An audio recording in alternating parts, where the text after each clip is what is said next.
नमस्कार दोस्तों, स्वागत है आपका एप्रिकस एकेडमी के यूट्यूब चैनल में। दोस्तों, मैं विश्वजीत सिंह आशा करता हूं आप लोग सब स्वस्थ और सेहतमंद होंगे। दोस्तों, शुरू करते हैं आज 16 फरवरी के करंट अफेयर्स। आप हमारे साथ यूट्यूब पर जुड़ सकते हैं, बेल आइकन ज़रूर दबा दें ताकि लेटेस्ट वीडियो के साथ आप अपडेटेड रहें। और आप हमें फेसबुक, इंस्टाग्राम और टेलीग्राम पर भी फॉलो कर सकते हैं। हमारे टेलीग्राम चैनल पर इन वीडियोस की पीडीएफ और एमसीक्यूज प्रोवाइड कराए जाते हैं। दोस्तों, आज वीडियो शुरू करने से पहले एक मोटिवेशनल मैसेज मैं आपको देना चाहता हूं with this motivational quote that success is not final, failure is not fatal, it is the courage to continue that counts. है ना कि कोई भी हमें काम करना है, कोई एग्जाम की प्रिपरेशन करनी है, यूपीएससी एग्जाम देना है, सक्सेस एक फाइनल जो है डिसीजन नहीं है। फेलियर होने से भी हमें डरना नहीं चाहिए, लेकिन सबसे जो इंपॉर्टेंट करेज जो हमें चाहिए ना, वो चाहिए उस प्रोसेस को लगातार कंटिन्यू रखने की। आप में हिम्मत हो, आप में जोश हो, आप में कुछ कर दिखाने की इच्छा हो, आप में अपना 100% देने की इच्छा हो, आप में अपनी पूरी एफर्ट्स लगाने की इच्छा हो, और अगर आप ये चीजें करते हैं तो मैं विश्वास के साथ कह सकता हूं आपको सफलता के कदम चूमने से कोई नहीं रोक सकता। दोस्तों, कोशिशें, लगातार कोशिशें जारी रखिए, करते रहिए। जिंदगी में आप कहीं ना कहीं पहुंचेंगे जरूर, कोई ना कोई एग्जाम जरूर क्लियर करेंगे। दोस्तों, करंट अफेयर शुरू करते हैं। कुछ रशियन फोर्सेस यूक्रेन के बॉर्डर पे थी, वो वापस जा रही हैं। एक रिपोर्ट में सामने आया है, रशिया ने कहा है कि वो अपनी कुछ फोर्सेस को वापस बुला रहा है यूक्रेनियन बॉर्डर से। एंड ये इतने हफ्तों से जो क्राइसिस चल रहा है विद द वेस्ट, उसमें एक पहला स्टेप देखने को मिल रहा है टुवर्ड्स द डी एस्केलेशन। ठीक है, और ये मूव तब आया जब एक इंटेंस डिप्लोमेटिक एफर्ट्स लगाई जा रही है बाय द वेस्ट। आपको याद होगा, हमने डिस्कस किया था, इमैनुअल मैक्रोन भी जाके मिले हैं, जर्मनी ने भी रशिया से बात की है कि रशिया जो यूक्रेन को इन्वेड ना करे। और आपको मैंने बताया था कि तकरीबन 1 लाख ट्रूप्स इस वक्त रशिया का यूक्रेन के बॉर्डर पे बैठा है, और कोल्ड वार के बाद का ये सबसे वर्स्ट क्राइसिस है between the Russia and the West. और यूएस ऑफिशियल्स, मैंने आपको बताया था, वार्निंग दे चुके हैं कि एक फुल स्केल इन्वेजन को वो डिनाई नहीं करते। जो रशिया है वो एक फुल स्केल इन्वेजन कर सकता है on Ukraine with in coming days. तो लेकिन अभी इस रिपोर्ट में ये क्लियर नहीं हो पाया कि कितने यूनिट्स इन्वॉल्व थे और इसका क्या इम्पैक्ट होगा ऑन दी ओवरऑल विड्रॉल। लेकिन ये जो है पहली अनाउंसमेंट है रशिया के द्वारा आने वाले इतने हफ्तों में। ठीक है, तो ये बेसिकली एक मीम है, पोर्ट्रे करता है in Soviet Russia we have the right to hold beer, this is showing Vladimir Putin. So then next is inflation above 6% range. Inflation 6% से थोड़ी सी ऊपर चली गई है, लेकिन आरबीआई गवर्नर जी का कहना है कि घबराने की जरूरत नहीं है, महंगाई जितनी भी बढ़े हमारा काम है कंट्रोल करना, हम करेंगे ही, फिर चाहे गरीब लोगों को क्यों ना ज़्यादा पैसे देने पड़े, उनको महंगाई की मार झेलनी पड़े। ठीक है, इन्फ्लेशन जो है 6.01% चली गई जनवरी में, और जो एक टारगेट लिया था आरबीआई ने कि इन्फ्लेशन टारगेट तकरीबन 4 रहेगा, ±2% का लेवल सेट किया था, वो ब्रीच हुआ है। It was the data given by national statistical office, और ये this was mainly because of the high food inflation, जो कि पिछले 14 महीनों में सबसे हाईएस्ट 5.43% हो गई है। हालांकि आरबीआई गवर्नर शक्तिकांत दास ने कहा कि इसमें कोई भी पैनिक होने की कोई ज़रूरत नहीं है, इन्फ्लेशन कंटेंड में है, किसी भी अलार्मिंग सिचुएशन कोई नहीं है, हम इसको पूरा देख रहे हैं। लेकिन वरिंग यहाँ पर जो है परेशान होने वाली बात यह है कि आरबीआई ने देखो अभी अपना जो मॉनेटरी पॉलिसी थी उसको अकोमोडेटिव रखा है। अभी हाल ही में मॉनेटरी पॉलिसी की कमेटी की मीटिंग हुई थी, और इन्फ्लेशन जो है वो धीरे धीरे नॉन फूड सेगमेंट्स में फैलती जा रही है। ठीक है, जैसे क्लोथिंग में, हेल्थ में, ट्रांसपोर्ट में, और ऊपर से ग्लोबल इन्फ्लेशन जो बढ़ रही है और राइजिंग क्रूड ऑयल प्रेशर्स, ये एक पूरा भार डाल रहे हैं इंडियन इन्फ्लेशन पे भी। अभी हाल ही में 10 फरवरी को मैंने आपको बताया था आरबीआई ने पॉलिसी रेट्स को अनचेंज रखा था और अकोमोडेटिव स्टांस अपना जो है वो रखा था। और आरबीआई ने कहा था कि हम इसको पूरा देख रहे हैं कि नॉन फूड और नॉन फ्यूल कंपोनेंट की इन्फ्लेशन जो है वो बढ़ रही है, लेकिन आरबीआई का मानना है कि वेजिटेबल प्राइसेस आने वाले दिनों में जब विंटर क्रॉप्स आएंगी तब थोड़े से कम होंगे, और गवर्नमेंट की इंटरवेंशन से, सप्लाई साइड इंटरवेंशन से पल्सेस और एडिबल ऑयल प्राइसेस की जो है प्राइस में भी कमी करने की कोशिश की जा रही है। डोमेस्टिक प्रोडक्शन इंक्रीज करने की कोशिशें हो रही हैं, और ये कहा है कि एक अच्छा रबी हार्वेस्ट से जो है फूड जो इन्फ्लेशन है वो थोड़ी सी कम होगी।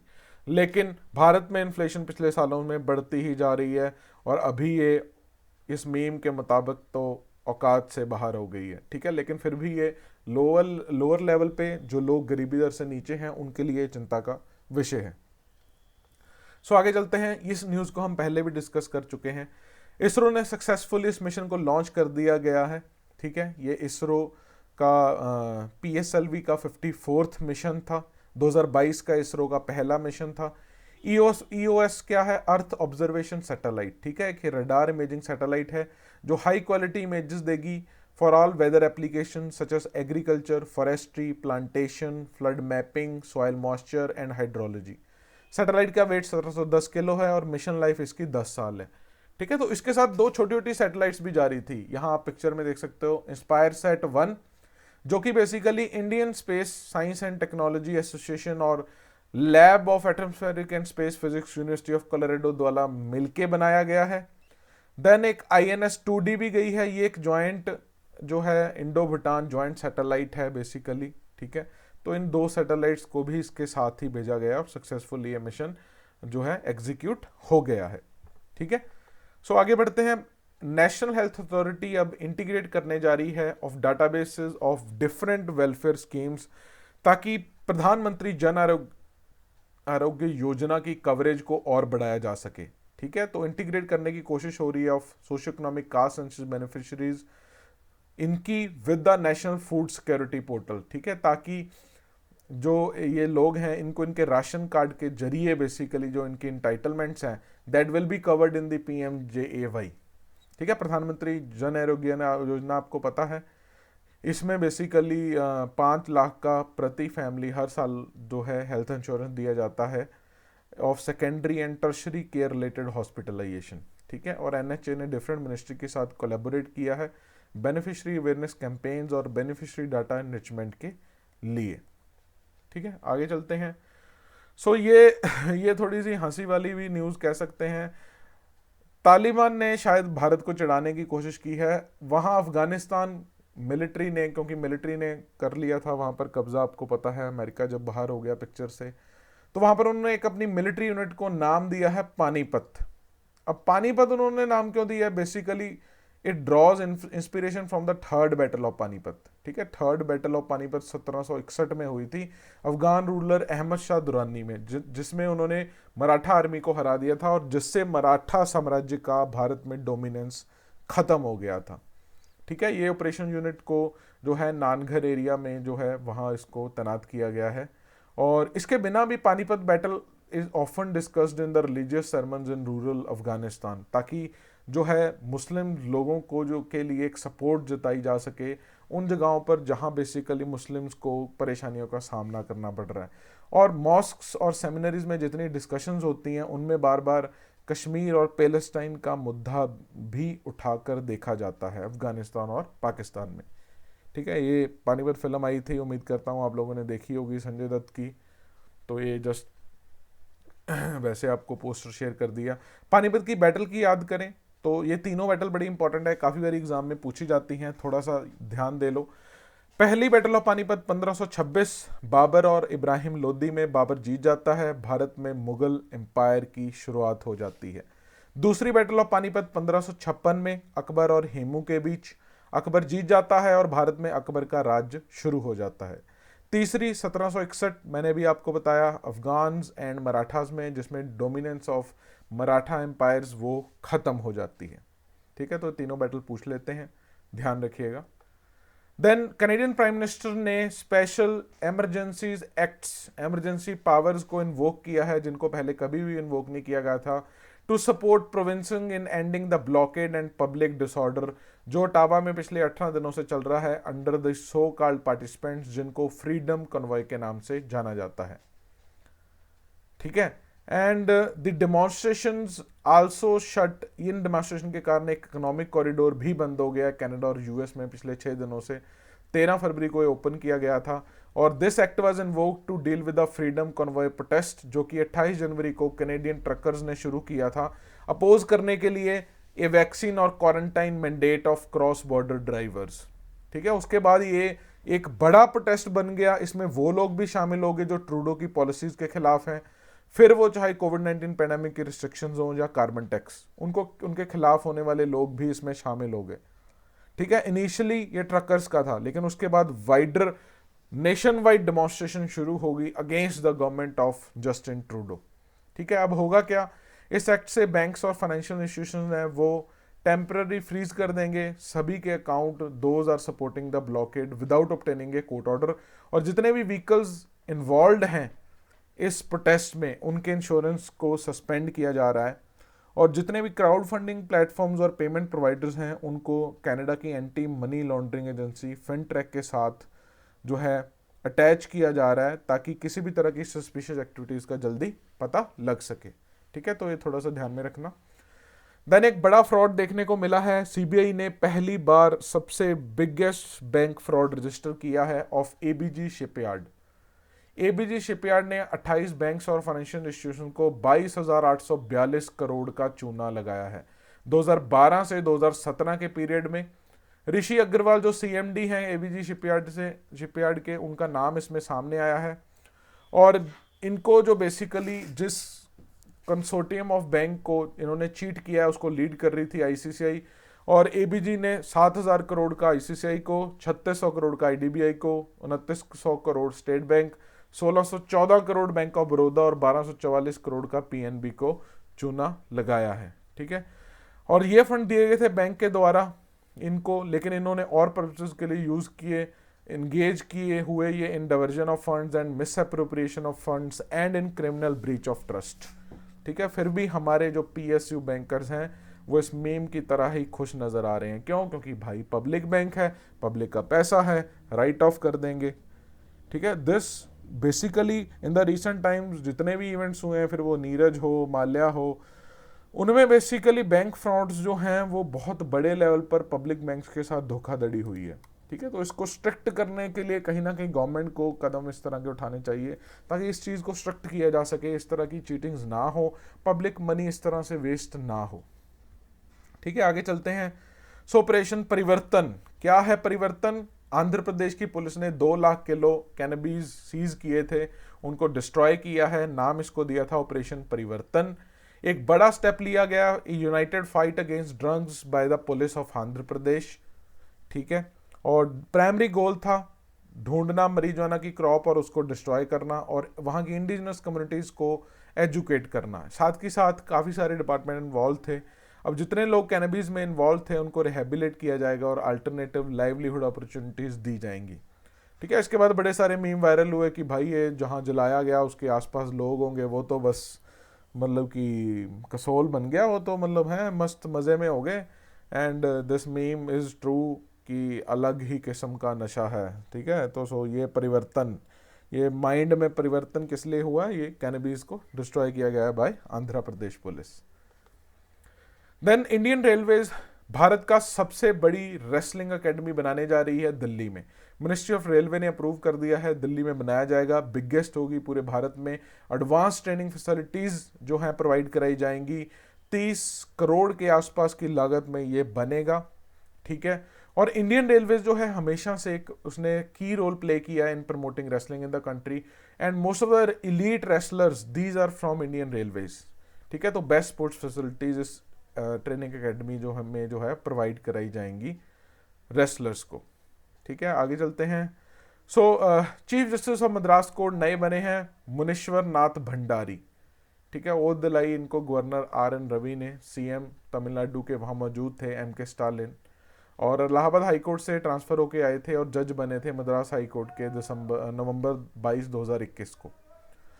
जजेस की अपॉइंटमेंट की बात करें, संविधान में 217 आर्टिकल है जहां ये लिखा गया है कि द जज of high court shall be appointed by the president in consultation with the CJI and governor of the state, है ना, कि CJI plus governor plus president, ये तीनों मिलके डिसाइड करेंगे, ठीक है, किसको अपॉइंट करना है हाई कोर्ट ऑफ जज ऑफ ए हाई कोर्ट, ठीक है। अगर and in case of appointment of a जज other than the chief justice, तब chief justice of high court को भी इन्वॉल्व करना है, ठीक है। जब तो ये चीफ जस्टिस को कर रहे हैं तो ये तीनों, जब किसी जज को कर रहे हैं उस हाई कोर्ट में, तो chief justice of that high court that should also be consulted, ठीक है। आगे चलते हैं। सो क्वाड मीटिंग में, हाँ, जो हमारे फॉरेन मिनिस्टर हैं एस जयशंकर, उन्होंने कुछ कमेंट किए थे। उन्होंने कहा था कि LAC के जो रिटर्न एग्रीमेंट्स हैं 2020 में जो किए थे भारत चाइना ने आपस में, तो वो वायलेट किए चाइना ने, उसके बाद ही बेसिकली वो इस तरह से बॉर्डर पे वो बैठे हैं। और इस बेसिकली क्वाड मीटिंग को इन्होंने एक जरिया बनाया ताकि दुनिया तक जो है चाइना के खिलाफ इस बात को पहुंचाया जा सके that China violated these. And वही चाइना की एक स्टेटमेंट आई थी कि क्वाड मीटिंग बेसिकली इन्होंने एक टूल बनाया है टू कंटेन चाइना, लेकिन जयशंकर जी का कहना था कि it was only for the peace, prosperity and stability of the religion. और चाइना ने बेसिकली कहा है कि इस तरह के आप रिमार्क्स मत लगाएं, इस तरह के आप रिमार्क्स यूज मत करें on the border issue, this is not right, ठीक है। हम दोनों को जो है मिलकर इस समस्या का जो है सोल्यूशन है वो ढूंढना होगा, ठीक है। उन्होंने बेसिकली ये बात की है। और उनका कहना था बेसिकली कि China always maintains and following the treaties and agreements जो भी हमने साइन किए, और हम भी पीस एंड ट्रैंक्विलिटी चाहते हैं बॉर्डर एरिया पे। उन्होंने कहा था कि डिप्लोमेटिक और मिलिट्री टॉक्स चल रही हैं इस इशू को रिजॉल्व करने के लिए, जबकि भारत हमारे पे इल्ज़ाम लगा रहा है कि हम जो हैं पैर पीछे खींच रहे हैं इस मसले में, ठीक है। लेटेस्ट अपडेट की बात करें तो 14 राउंड ऑफ टॉक होके हटा था अभी, जिसका फोकस था हॉट स्प्रिंग एरिया, लेकिन कोई भी जो है जॉइंट जो है सोल्यूशन निकल के नहीं आया था, एग्रीमेंट जो है वो नहीं बन पाया था। तो अब देखते हैं नेक्स्ट राउंड ऑफ टॉक्स में क्या होता है, ठीक है। तो ये न्यूज़ थोड़ा सा ध्यान में रखना।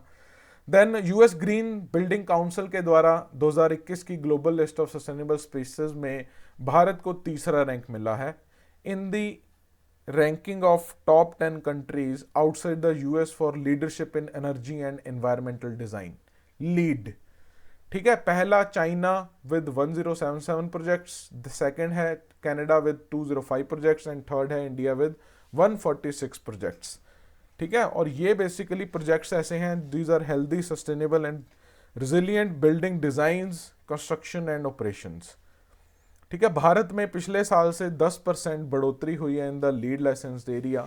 और ये US ग्रीन बिल्डिंग के हेडक्वार्टर कहाँ पे हैं? वाशिंगटन DC US में, ठीक है। आगे चलते हैं।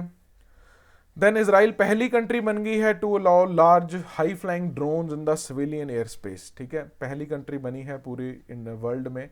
और अभी रिसेंटली एक सर्टिफिकेट दिया गया है to Hermes Starliner unmanned system, जो कि इजराइल सिविल एविएशन अथॉरिटी द्वारा इसको सर्टिफाई किया गया है। And it was manufactured and developed by the Elbit system, एक इजरायली डिफेंस इलेक्ट्रॉनिक्स कंपनी है। या पिक्चर में देख सकते हो ये हर्मीज 900, ये एल्बिट सिस्टम्स का पोस्टर भी यहाँ पर विजिबल है। और इस UAVs को बेसिकली यूज किया जाता है for the benefit of agriculture, environment, public welfare, economic activity and against crime, ठीक है। सेफ्टी रीजन के कारण जो इंटरनेशनल एविएशन रेगुलेशन है वो प्रोहिबिट करती हैं अनसर्टिफाइड एयरक्राफ्ट को सिविलियन एयर स्पेस में जाने के लिए, इसलिए जो है UAVs का जो है लिमिटेड ऑपरेशन रह जाता है, ठीक है। हर्मीज स्टारलाइन की बात करें, 17 मीटर का विंग स्पैन है, 1.6 टन है, 36 घंटे तक लगातार उड़ सकता है, 7600 मीटर के एल्टीट्यूड तक, और 450 किलोग्राम का पेलोड ये अपने साथ ले जा सकता है, ठीक है। And it can be used in border security, anti terror operations, securing mass public events, maritime search and rescue, commercial aviation, environmental inspections and agriculture work, ठीक है। देन बिल गेट्स जी के द्वारा एक नई बुक पब्लिश की गई है, इसका नाम है how to prevent the next pandemic, ठीक है। 2022 में पब्लिश होगी और इसमें बेसिकली स्टेप्स दिए हैं उन्होंने कि कैसे फ्यूचर पेंडेमिक्स को हम रोक सकते हैं और बेटर हेल्थ केयर प्रोवाइड करा सकते हैं। 2021 में भी इनकी बुक आई थी how to avoid a climate disaster, the solution we have and the breakthroughs we need, ठीक है। तो ये थोड़ा सा ध्यान में रखना। देन जम्मू कश्मीर के गवर्नर मनोज सिन्हा ने एक QR कोड मैकेनिज्म लॉन्च किया है for certification and labelling of handmade carpets, ठीक है, ये भारत में पहली बार इस तरह का QR कोड एप्लीकेशन लॉन्च किया गया है। ये बेसिकली इसका पर्पस है ताकि कस्टमर्स जो हैं वो वेरीफाई कर सकें और चेक कर सकें the authenticity of carpets and other products which are being produced in Jammu and Kashmir. ठीक है, जम्मू एंड कश्मीर ने एक्सपोर्ट इंसेंटिव स्कीम भी शुरू की है, जिसके तहत जो GI सर्टिफाइड हैंडक्राफ्ट्स हैं उनको 5 करोड़ तक की रीइंबर्समेंट भी दी जा रही है, ताकि जो है इन हैंडीक्राफ्ट्स को प्रमोट किया जा सके by the department of handicraft and handloom. ठीक है, तो ये ध्यान में रखना। द नेक्स्ट इज इंदौर की सेंट्रल जेल को अपना खुद का FM रेडियो चैनल मिला है, जिसका नाम रखा है जेल वाणी। पिक्चर में आप देख सकते हैं केंद्र जेल इंदौर। ठीक है, तो पहली बार किसी जेल ने बेसिकली इस तरह का इनिशिएटिव लिया है और इसका नाम जेल वाणी रखा है। पर्पज़ इसका है एंटरटेनमेंट के साथ साथ इंफॉर्मेशन और दुनिया में क्या चल रहा है वो जेल इनमेट्स को प्रोवाइड कराना। हेल्थ इश्यूज़ पर भी इंफॉर्मेशन दी जाएगी और इससे उनको जानने का मौका मिलेगा अपने आसपास की दुनिया का भी। रिवीजन कर लेते हैं फटाफट। So operation Parivartan in which large scale cannabis is destroyed, it is conducted by which state police? तो फटाफट बताओ, तेलंगाना, तमिलनाडु, कर्नाटका, आंध्र प्रदेश। किस स्टेट ने किया है? It is Andhra Pradesh. किस कंट्री की मिलिट्री ने recently has raise the Panipat military unit? तो किसने किया है ये? यस, अफगानिस्तान। भारत की सबसे बड़ी रेसलिंग एकेडमी कौन सेटअप कर रहा है? कौन सेटअप कर रहा है? Sports, Indian railways, Haryana government, ONGC। तो कंफ्यूज मत होना, इट इज इंडियन रेलवेज। किस सेंट्रल जेल ने अपना रेडियो स्टेशन शुरू किया जेलवाणी के नाम से? Tihar, Yerwada, cellular, Indore. So the right answer is Indore central jail. Then who is the author of How to Prevent the Next Pandemic? Barack Obama की Bill Gates? So it is Bill Gates. Justice Munishwar Nath Bhandari किस state के chief justice बने हैं? तो ये बने हैं मद्रास के, यानी तमिलनाडु। ठीक है, भारत का US ग्रीन बिल्डिंग्स काउंसिल की लिस्ट में कौन सा रैंक आया है? तो भारत का रैंक आया है, पहला किसका है? चाइना। दूसरा किसका है? कनाडा। तीसरा कौन है? Bharat, third rank. किस स्टेट या यूटी ने QR बेस्ड मैकेनिज्म लॉन्च किया है for certification and labelling of handmade carpets? तो ये लॉन्च किया है, किसने किया है? जम्मू एंड कश्मीर। सो दोस्तों, ये थे आज के करंट अफेयर्स। आप हमारी वीडियोस को इसी तरह से शेयर करते रहें। आपकी शेयर और सपोर्ट के साथ ही हम जो है रोज़ अपडेट करने की कोशिश करते हैं। अगर आपका कोई भी सवाल हो या आप कमेंट ज़रूर करें, आप हमें कमेंट सेक्शन में ज़रूर बताएं आपको हमारी वीडियोस कैसी लगती हैं। और अगर आप किसी भी तरह की कोई इम्प्रूवमेंट या किसी टॉपिक पर वीडियो चाहते हैं तो वो भी ज़रूर मेंशन करेंगे। सो मिलेंगे अगली वीडियो में, तब तक के लिए धन्यवाद।